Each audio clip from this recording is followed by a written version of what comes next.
میں چلہ کشی کی 8 شرطوں کا بیان۔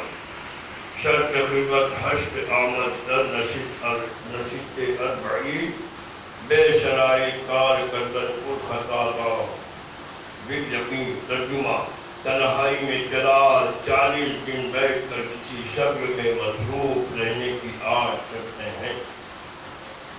شرائط کی ادائیگی کے بغیر کوئی بھی کام کرنے میں لازمی طور پر غلطیاں ہوتی ہیں۔ تنہائی میں 40 دن بیٹھ کر کسی شکل میں مصروف رہنے کی 8 شرطیں ہیں۔ شرائط کی ادائیگی کے بغیر کوئی بھی کام کرنے میں لازمی طور پر غلطیاں ہوتی ہیں۔ تشریح: مصنف رحمۃ اللہ علیہ نے جو اشعار بیان کیے ہیں یا آئندہ بیان کریں گے، ان پر عمل پیرا ہونے کی بھی کچھ شرائط ہیں۔ کسی بھی کام کو مکمل طور پر انجام دینے کے لیے سب سے پہلے 2 چیزیں ہوتی ہیں۔ نمبر 1 شرط، نمبر 2 شطر۔ کسی شرط کے معنی ہے کسی کام سے متعلق ان چیزوں کو کہتے ہیں جو داخل شے تو نہ ہو لیکن اس کی تکمیل کے لیے، اس کو پورا کرنے کے لیے لازمی ہو۔ جیسے مثال کے طور پر نماز کے لیے وضو شرط ہے، حالانکہ وضو داخل نماز نہیں ہے۔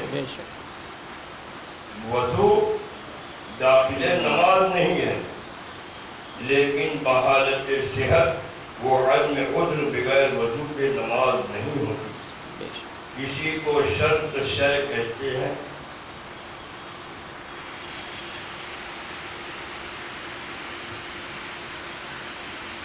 جو خارج الشے ہو اور لازم بھی ہو، اور شطر شے کہتے ہیں ان چیزوں کو جو داخل سے ہو، جیسے نماز میں قیام، رکوع اور سجود وغیرہ۔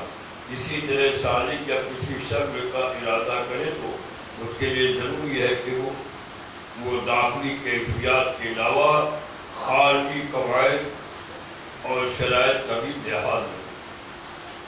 یہاں ایک بات اور بھی سمجھ لیجیے کہ اکثر امور میں صوفیہ نے 40 دن کا اعتبار کیا ہے، یہاں تک کہ نشست 40 یا چلہ کشی تقریباً جزو لازم ہو گئی ہے۔